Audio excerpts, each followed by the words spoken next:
And welcome to the reimagined Rice Unfiltered podcast. I am voice of your Rice Owls, JP Heath. Stay tuned in just a bit. We have Dunlevie family head football coach of our blue and gray, Scott Abell. Appropriate, as you know, with football, starting essentially now here, Rice and those Ragin' Cajuns. And obviously, we thought it fitting to start with the boss man himself, entering his third year AD of our Rice Owls, Tommy McClelland. How about it? Well, How about this? This is great, JP. Thank you. You know, the lights, I don't know. We both said we had faces for radio, so we'll see how we rate. It works. Thanks for the support in this new endeavors. We're reimagining this. I know we'll have frequent visits with Tommy and obviously all of our great head coaches here at Rice. So you tweeted out or posted recently your anniversary of starting at Rice, and now you're entering your third year. Could you imagine, one, how much college athletics would have changed, and inside the department, we don't have the time to go over how much stuff has changed all across the board. Yeah, I mean, you know, as I think back over Warren, what an incredible blessing the last 2 years have been for me and for my family, and living in the city of Houston and being a part of the Rice family. It's exceeded expectations. I mean, it's just been a really incredible journey that we're so fortunate to be on. Yeah, I mean, this is going into year 3. It feels different. You know, there's been a lot of change in different areas. You know, we've had some head coaching changes. We've won championships. We've added sports. You know, that as you know, the NIL and the landscape of college athletics is changing. Well, I would say in the midst of all of that change, you know, one thing, this is the thing I communicate to our coaches often as a reminder, is that, you know, the core things that we do every day is to ensure that we're providing an incredible education, which the professors on this campus are doing. That our coaches are ensuring that our student athletes are trained and developed in their skills of athleticism for their sport, right? And then the third thing is ensuring that we're providing them a level of leadership, of preparedness for what's next in their life. And the mechanism or the way that you go about attracting people to you has changed. Now we can pay a student athlete. But those core things haven't changed. And then the other thing I would remind them is that the curriculum on that used to be 4 years. And now it may be 1, it may be 2, it may be 3. It's really it's a curriculum that's 1 year each, and we hope that we get a 4-year curriculum. So the challenge there for our coaches is making sure that in the midst of all of this change, there's a lot of change going on, that the core values of what we do, which is making sure that our student athletes are getting an incredible education, being prepared athletically, and then being prepared for leadership in life after sports and after Rice, that has not changed. And so when you operate from that baseline, it gives you a perspective on how to proceed with the change. And so, yeah, it's been a lot in the last 2 years, for sure. Just a bit. Coach Abell's coming up next segment. We'll go in depth some of the X's and O's and personalities of the team. But I remember when he was hired, he joined us in the booth. It was so unique having him in the booth during a game with the team he was in charge of, in essence.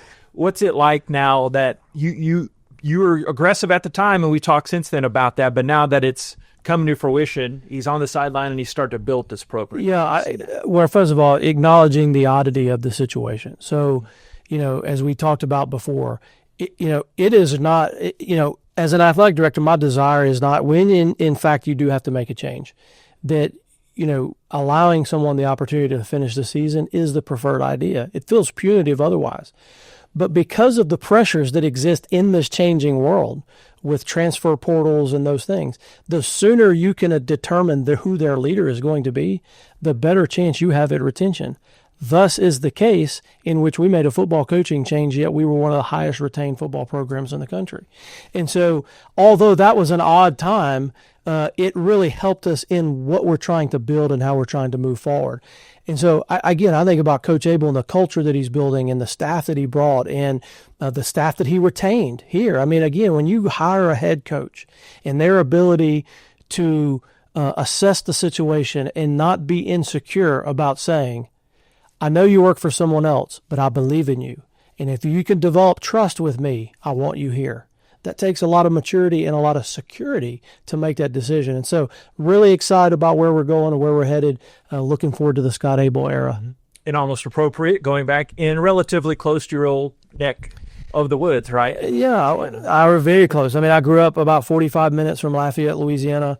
The area there is affectionately referred to as Acadiana. I am from Acadiana, and my father had to go to kindergarten to learn how to speak English because he is a French-speaking Cajun, although we have an Irish last name. And so, it is home, and we're going to spend time there. We're going to go and stay at my parents' house, the same house that I grew up in, on a rice farm. Seems apropos now that I work at Rice, but it's a great place. It's a rich in culture and fandom, and we will see that on Saturday night. Sticking on the field of play, the court, the pitch, if you will. How about Coach Volpe? A lot of attention with her volleyball team starting up with the big match against ninth-ranked Texas A&M, which we'll preview more here in a little bit, but added huge transfers, and in just the preseason, I guess 4 first-team all-conference and preseason pick to win the league. But that expectation's nothing new. No, there's so much to be excited about with our volleyball program. And, one of the things that we talk about new coaches, and we just spent some time talking about transition, but, one of the things that Rice is extremely blessed in is that we have some coaches that have been here a very long time. And Coach Jenny is one of them, and she's built a program that is admired across the country. In the type of students that she recruits and the way that she competes on the court, it's remarkable. And the opportunity we have with the players that we have, been able to bring to Rice, to have a ranked opponent in Texas A&M and then later TCU and then, Texas, those all on the docket at home, give us an incredible opportunity to do something special this year. And so I hope our fans really, truly take advantage of the opportunity of seeing this type of caliber of athlete compete in Tudor Fieldhouse. And so, I'm excited. I can't wait. But, again, going back to the longevity piece, I mean, John Warren and Jim Bevan and Seth Houston and Brian Lee, who we'll talk about in a second, Justin Emel. I mean, these are people who've all been here over a decade, in some cases 2 and 3 and 4 decades. Seth Houston with the contract. Yeah, I mean, we are so remarkable. And these are individuals that are still winning championships, and they're still bringing a tremendous amount of joy to the Rice fan base. Coach Lee, talking to him, I always cherish the time with him because I joke with him, hey, I don't know a lot about what's going on down there, but he simplifies it for me. But what have you seen from him and the way he continues to lead? Again, another with that mix of key players lost, but it seems like early on that he has kept things at what he's done a great job, and I think as we come into year one in the American, there's some adjustments that have to be made. And I think some of our coaches have had to go through that process, and Coach Lee was one. And then last year we saw kind of a response to that. Now we understand what it's like to compete in this league. We responded and had a really good season, and I think that we expect another step forward this year. And he's a steady hand. That's probably a key marker of a lot of our successful coaches is that, they recognize that it is a roller coaster, the recruiting process, the ups and the downs, the big wins, the tough losses. How are we keeping a steady hand in that and providing the leadership that's required for that team to achieve at a high level? Big announcement came earlier this week as we record this, so I guess it'd be late August when you announced that Nike is going to be the new supplier of apparel. What goes into that, and how will that change how fans, I guess, view you from the apparel side? Yeah, I think so. Going back, so we've been a partnership with Adidas for a while, over 10 years. I think probably on and off at times, but then holistically as a department, maybe since 2012 or something like that, relatively speaking. And it was coming to an end. And so we had the opportunity to be a free agent, if you will. And so we explored the market. And so we had conversations with all the top brands in the country, emerging brands, established brands. And in that process, we want people to understand not only who Rice is, right? That we don't want to assume anything, but who is Rice going to be? Where are we headed? And who wants to partner with that vision? And so when we had the conversation with Nike, what really stood out to me is that they really saw and believed not only the reputation that we have now as a great institution of higher learning and history and sports, but where are we headed? athletically. And so I think that's a reflection of belief in our process and what we're doing. Really excited. So it starts July 1 of 2026. We'll have a big celebration day for that and maybe get you some new kicks. So, but it's something that, at the end of the day, we want to be with brands that want to be with us and that believe in what we're trying to accomplish. Such a huge topic with NIL. And how everything has changed since our last more in-depth conversation, I guess, in the spring. How have you handled with everything changing, but the College Sports Commission and all that factored in, I guess, on the administration side? But just take that how you want to run with it, because you could go 15 different ways, but just how is it kind of settling in now? Are things? It's ever-changing. And it probably goes back to the thing that I talked to at the beginning where, the deliverables are different, but the core values are the same. And so I think it benefits us that it's now in-house. It gives us, one, the permission to be able to increase scholarship is a thing that at Rice is it's something that they value or revalue at a high level. Rice was founded as an education or higher ed for free institution or free scholarships. And so the idea that we have the ability over time to expand more scholarship offerings to our student athletes is a core principle of Rice. So that's a benefit. That was not permissive in the collective era, right? And so now we have these new opportunities to expand scholarships. Now we have the opportunity to do in-house payments. And really what we refer to those as our opportunity to retain and recruit top talent. And it's no different than as we think about the coaches that we have. Like how are we able to recruit and retain top talent? Well, you have to have resources to do that. And so this is now an opportunity to do that. It is different. It's new. It's different for our fan base. It's different for many of our coaches. We're all kind of walking through that. But the core, again, that we can attract top scholar athletes that want to be at Rice, that understand that we also want to compete at the highest level possible in athletics and be able to participate in that world. We're seeing the benefits of that right now. And then, one of the things that was really important to us is this whole new vertical, if you will. It's a new department within the department or a new unit, is that we had someone that we could trust to build that vertical out. And so that's when we were able to hire Tasha Moser and bring her in and help her to, it's a blank slate, right? Like how are we going to operate this, and how are we going to structure it in a way that not only functionally that we do what we say we're going to do. If we said we're going to pay you this, we do it. We do it on time and we're accurate. So we got to create the whole system. But more importantly, that we have someone of her caliber who previously worked at a top law firm who helped people with NIL and brand building. So we've already seen student athletes coming in, knocking on, setting up appointments with her on, can you help me to better understand how I can get a better social media reach or how I can better build my brand? And so it's been remarkable to have her on staff and help her build this new vertical for us. Yeah, but Tasha just had the staff meeting. Guess it was last week. Not too many staff members on their intro fun fact can say, "Oh yeah, I've got an Olympic medal." We have four former Olympians on our staff, and it's pretty remarkable to be able to say that you have that. Mm-hmm. So fans can understand, because I think I've just gotten the grasp on it. The South Main Fund is now the giving arm for NIL. The South Main Collective, what's that previous body, but now fans want to donate to Jimmy Smith, the star running back, using that name as an example. So explain that nuance there, if you don't mind. Yeah, so a couple things. One, the collective does still exist for those that want to do that. It's not tax deductible, so we will see probably a vast migration that will come to South Main Fund because the same principles apply. If you want to give generically, it's going to go to the general pot. If you want to give to a specific sport, you'll be able to do that. You can't give to a specific player, to clarify that point. Okay. So you could say, I run a help football, and they may have talked about their great athlete they want to keep, but our donors right now, even at Rice, are not allowed to give, say, endowment scholarships so that they can't specifically designate. So that is not permitted, but sport-specific giving is. And so what I would say is it is another arm under the umbrella of the Owl Club. So the Owl Club or Rice Athletic Development oversees all of those things. So you think about our association. If you're a former student athlete, that is a mechanism for philanthropy with those sports.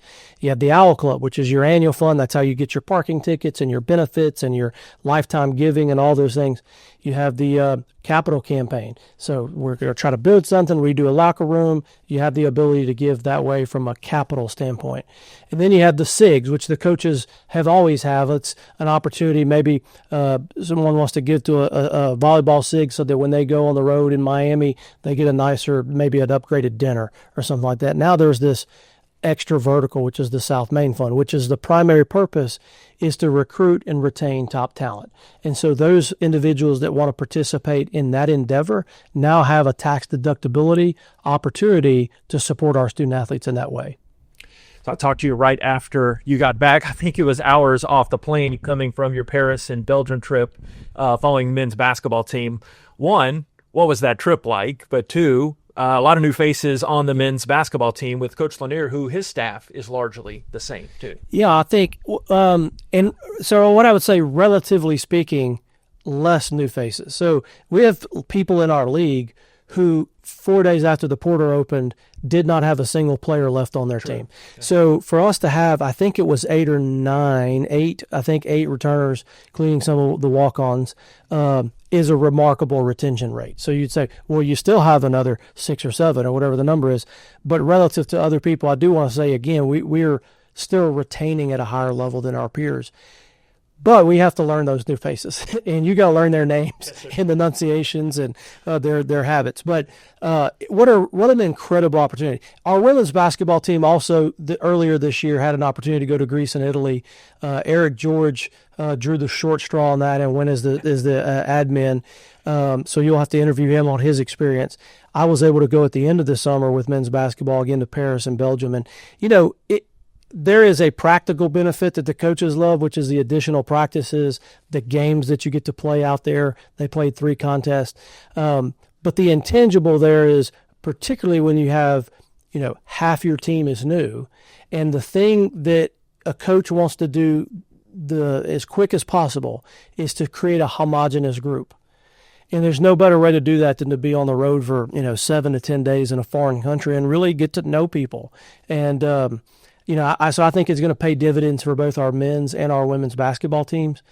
But, yeah, the Eiffel Tower, we went to Belgium, Brussels. We went to this little town in northern Belgium called Bruges, a remarkable town that I probably would have never gone on my own, but it was on the agenda, so we went. It was remarkable.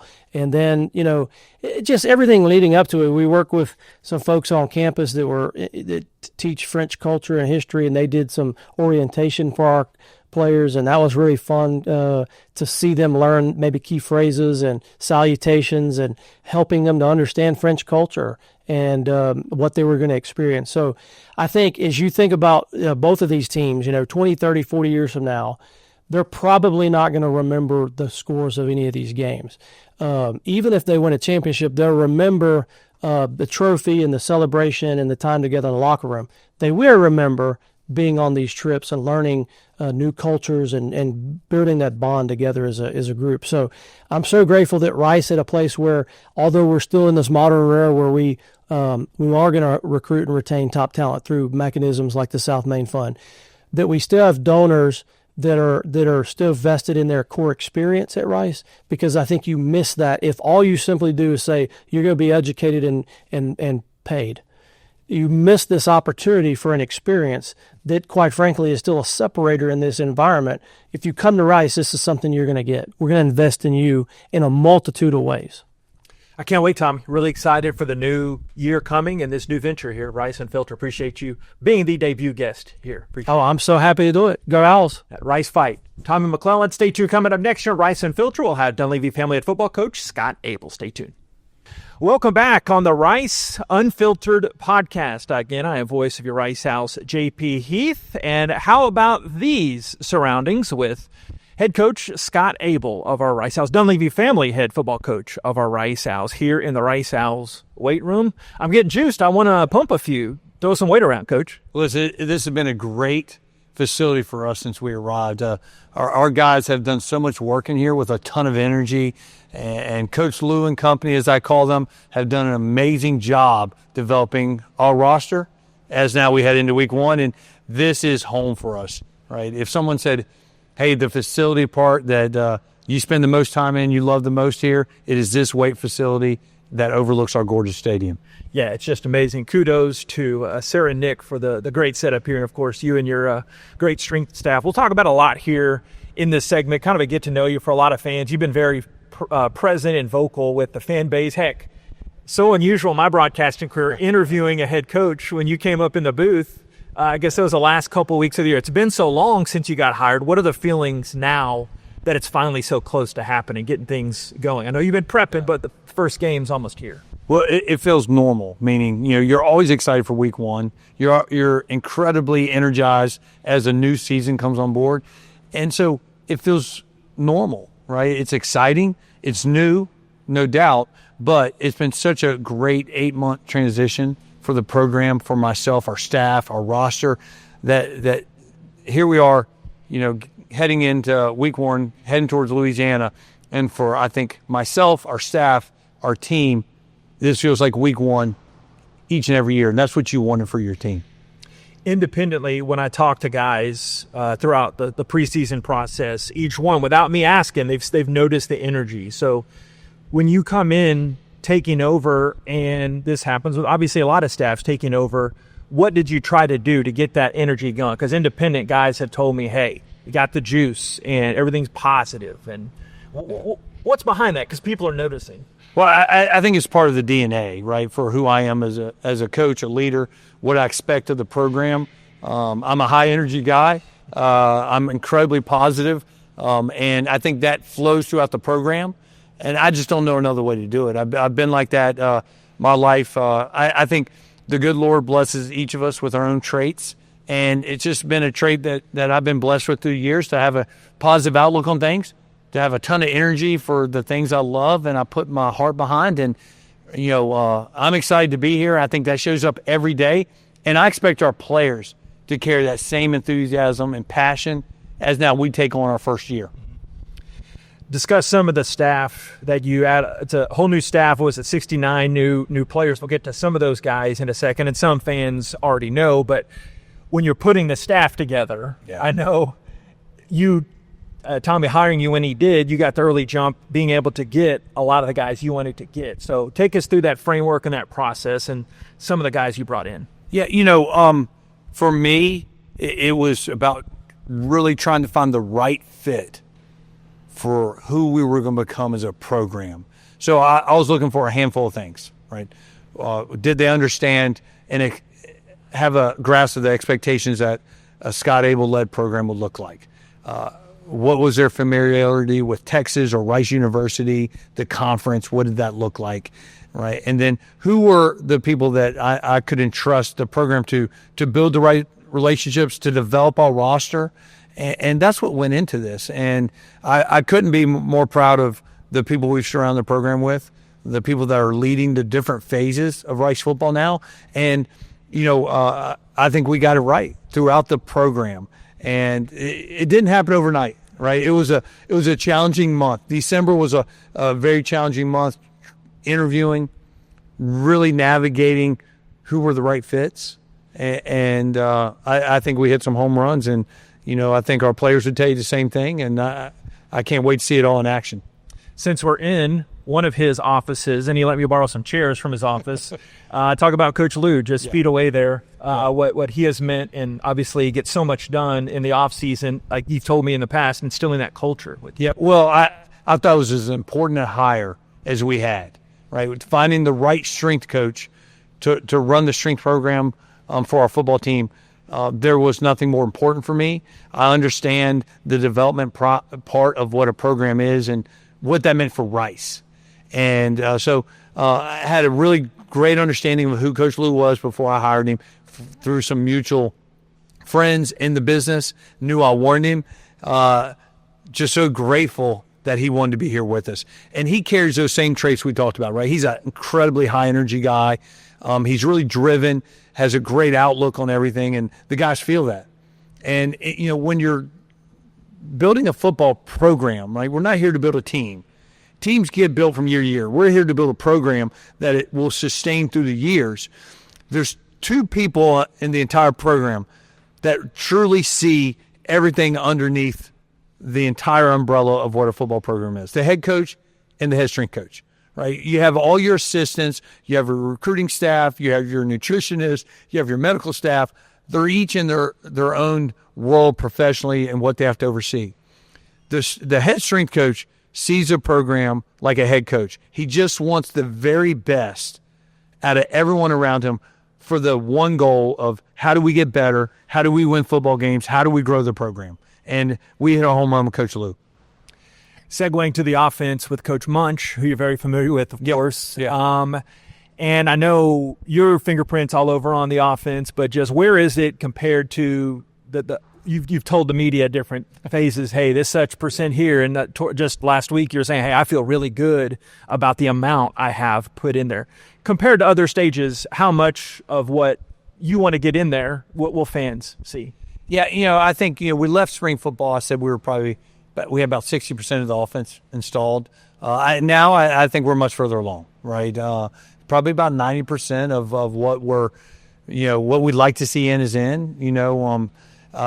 I think that takes time, obviously, but we're probably a little ahead of where I thought we'd be right now. And that's a credit to our players and to the offensive staff. Now, when building a staff here, that part of it, I knew exactly what we needed and what I wanted, right? People who were connected, who understood my offensive philosophy and who could carry that out. And so those hires were probably tough for people to make decisions, to make moves across the country. But for me, I knew exactly who were the right fits. And those guys have been around myself in some form or some fashion for years. Either they played for me, they grew up as a young coach for me, and now develop into a coordinator for me. And they've done a tremendous job of installing the offense, building confidence in it, right? No matter what offense you run, when you're taking over, you want confidence driven through that. They've done a great job doing that and putting the right guys in position to be successful. And that's what every offense wants to do. And so I'm excited to see what it looks like week one, right? I'm sure there's growth to come, and you don't really know that until you play your first game, but I'm looking forward to that. Coach K was telling us, I guess it was at Media Day recently, it's his 30th year coaching football in the city of Houston, going back to his junior high days. And obviously his name is known across here with his legendary high school career and assistant coach the last couple of years here. What did you see in him to give him that confidence being the coordinator, or what can fans expect on the defense this year? Yeah, well, he's a head coach of the defense, and that's what I was looking for. There's a lot of moving parts in running a football program, and it's no secret that there's an offensive identity that comes with Scott Abell, and my brain and my time does get wrapped into that at times throughout the week. And knowing that, I needed to hire a coach that could see himself as a head coach of defense, that could lead on that side of the football, and that's exactly who he is. I couldn't be happier with how that's gone for our program, the staff he's assembled for our defensive side, and then the way they've picked up where they left off, right? No secret, I think Rice defense played really well last year, right? That shows up in numbers. It shows up week to week. And John is now given a new breath of life to some of the things that maybe needed inside the defense, and taking some of the things that were really good to the program and ran with it. And they've done a tremendous job. They really have. And I knew of John before I arrived. Didn't know him personally until I sat down with him the first time. I just knew I needed and wanted him involved in the program. Didn't know to what level until I met him and got to know him. But it was early that I thought, okay, he is the right fit for myself, our program, as a defense coordinator. And I'm so grateful he said yes. I think everyone in the program is, and look forward to seeing our defense get after it on Saturdays. Let's talk about a few guys on that defense. And since we're there talking about Coach K, fans remember Ty Morris. Great season he had, leading tackler, coming back, kind of the quarterback of the defense. What have you seen? Talking to him a little bit in camp, it's Ty. Like he's all academic. He's all ball. So what have you seen from Ty in your time here? Well, he is. I've said this openly. I think he's as good a linebacker as is in our conference. I think he's as good a linebacker there is in all of college football in the state of Texas. And that says a lot, right? I mean, if you think about the programs in our great state, he's that good. I think he's going to play on Sunday, and he is the leader you want your defense surrounded with. And so excited that he's back, excited that he's an Owl, and I think we have some great guys around him. And that's you want your defense to be a holistic approach. You want it to be a family. You want them to get after it together, and Ty brings that together. You've got the dairy farm past. I do. Right? If you remember, I've got some North Dakota farm blood in me, but Blake Banish has got the rice farming. He does. From down south. So he's big. Nate and I always say big country strong, but how about a guy like that anchoring the middle? And more, I talked to Coach Warren, it's like you got some depth on that D-line, but Blake is the guy that a lot of fans are going to remember. We do have some depth, and I think recruiting really answered that, trying to bring some more depth into that room. But Blake is a guy that we have great expectations of, right? And once again, he's another guy I think we'll see play on Sunday. He's that talented, right? I think he almost hit 20 miles an hour this summer during a workout. That's crazy, right? He's 345, 6'3", plays with heavy hands. He moves really well. That's a great trait as you talk about some of those DNA identity for a defensive lineman. On the offensive side, when did you know it was clicking with Chase Jenkins? You recently officially named him the starting quarterback. What have you seen from Chase? And we've seen him at different positions here, but what have you seen from him as QB1 now? Well, when it was announced that I was hired, you're watching film from the roster, like minute one, and Chase jumped out at me. Like his first clip I saw was against East Carolina playing quarterback. I'm like, oh, we have that kid in the program. And so then you start scrolling, like, where did he play last year? And well, they had moved into receiver. And so initially, the offensive staff that we know was being hired were immediately connecting with one another about a position change back to quarterback for him. And, what we've seen each and every day is he shows up wanting now to become the best quarterback he can be, right, for the future of this program. And that's been just so rewarding for us, right, to have a guy that's excited for the future of what we're doing, that knows he's a good fit, and then absorbing everything we're teaching him. And it's not easy. When people see the stats at the end of games on our offense, or they watch, it's like, a lot of running games. So they assume it's not very complicated. It's the polar opposite. Our quarterback, each and every play is making decisions. In our run game, who we're leaving unblocked, in our passing game. And for Chase in our quarterback room, that gets taxing, right? Knowing that every play I'm making decisions, because we're not blocking everybody on our run schemes. We're leaving first-level defenders unblocked at times. We're leaving second-level defenders. At times, we're leaving third-level defenders unblocked and reading them for our run game, and then we're employing some RPO stuff and leaving them unblocked for passing game. And then we're asking them to make traditional passing reads that most other offenses like us don't ask the quarterbacks. And so I think he's done a tremendous job. He's hard on himself. We have to lift him up and say, hey, mistakes are going to happen. How do you react from that? And to that whole room's credit, Drew has done a fabulous job as well. He really has, right, of, day one, like, hey, I want to run this offense to the best of my ability. And it shows up every day to get better at it. And then, we brought a transfer in, Lucas, who's done a really nice job. Been a little hampered in camp with some stuff that he's working back from, and that's probably slowed his progression down. And then P.J. Creighton, who came in as a freshman, has done a fabulous job as well. So, early on we were probably a little worried about our depth in that room. No longer. I think it's a great group that we're working with, and they push each other to be better. And, I'm really, really happy for Chase. I'm excited to see what he's going to do. I can't leave the offense in a new running style without asking about the running backs. Quentin Jackson. How much time do we have to talk about him? Yeah. It's a podcast. We can do what we want. Is that right? Okay. So Q-Jack, small in stature, big in punch, though. We've gotten to seen him in some roles, special teams too. But that room is a pretty deep room as well with Dalen back there, and I know you've got a lot of young guys. So what's your overall impression of the running room?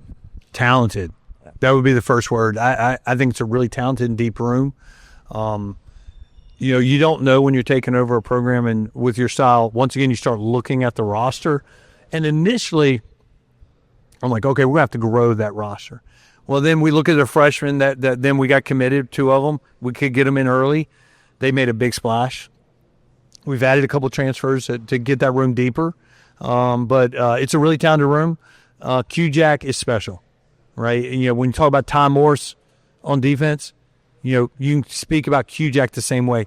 He gives you that center nucleus to which you want your whole group and unit to operate around. He plays like he's about 220. We all know he's not. He runs like he's a track guy, which we know he is. And that's a great formula for us. And, our job's now to find ways to get him in space and now use the guys around him that his talent should make everyone around him better. Mm-hmm. And finally, each podcast, again, we can format this how we want, boss, but just want to do a look ahead to the next opponent. Sure. Louisiana, obviously, a lot of talent. Traditionally, they've had one of the more consistent teams in the Sun Belt. What's the expectations on offense, and just opening up on the road a new era is a unique challenge for you? What are your thoughts? Well, what you said is correct, right? Year in, year out, they're one of the best teams in their conference, right? They're a conference championship game last year, 10-win season. They're always hedging in the top 25 if they're not already in the top 25 ranked. They're one of those programs. And so that's certainly the challenge that we're faced with week 1 on the road. They're opening up a new stadium, exciting for their fan base. So it should be a great crowd. It should be a great moment for us to really now see how far we've come. And it'll give us the opportunity to say, okay, to measure ourselves as we every week prepare to how we become the best program for our conference, right? I think Louisiana, if you look down the road, they would be a top-tier program in our conference. And so, and we all know the American is the best conference of this group of 6. They're the best program in their conference. So, with that said, I think it's going to be a great test to where our program is, how far we've come, and I'm looking forward to the challenge. I know our players are as well. And I can't wait, Coach. I'm really excited. I speak for a lot of fans that energy is felt on our end, too. So can't wait to do this together. Well, appreciate it. Calling lots of wins together, too. Right. I like that. Appreciate coming out. Please tune into this podcast every week. Yeah. Yeah. We look forward to talking about Rice football. Click it left and right. We'll take it. Stay tuned. I'll wrap up the pod right after this. This is Rice Unfiltered.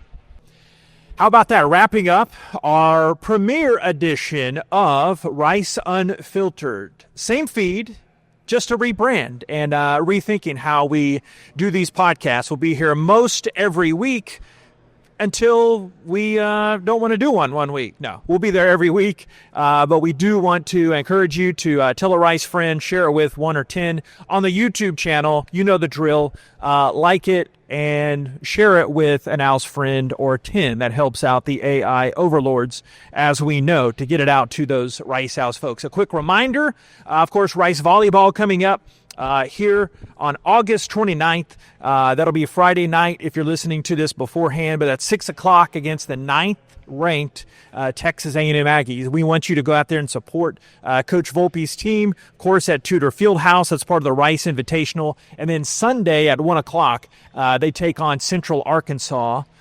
I believe the Sugar Bears. I think I should have done more prep. I apologize. But, yeah, the Sugar Bears and Rice on the court. Again, both of those at Tudor Fieldhouse. It's on ESPN Plus with our great Jason Metco on the broadcast. We also have the Rice Huddle Up. Go on to riceowls.com and check out those details of the Rice Owls Huddle Up. They want us to tell you that Huddle Up reunion is coming up before that U of H game. So go on and talk to our guy, Brian McDevitt, or call him 713-348-3229. If you're a Rice football letterman, we want you at that Huddle Up reunion before the last scheduled Bayou Bucket. So, wow. This is fun. Thanks to those behind the scenes making me a lot prettier than I am, Sarah and Nick. And, of course, Walter. We can't have any type of Rice podcast without Walter. Have a great rest of your day. God bless. Go Owls. Rice Fight. This concludes our first edition of Rice Unfiltered. Rice Fight.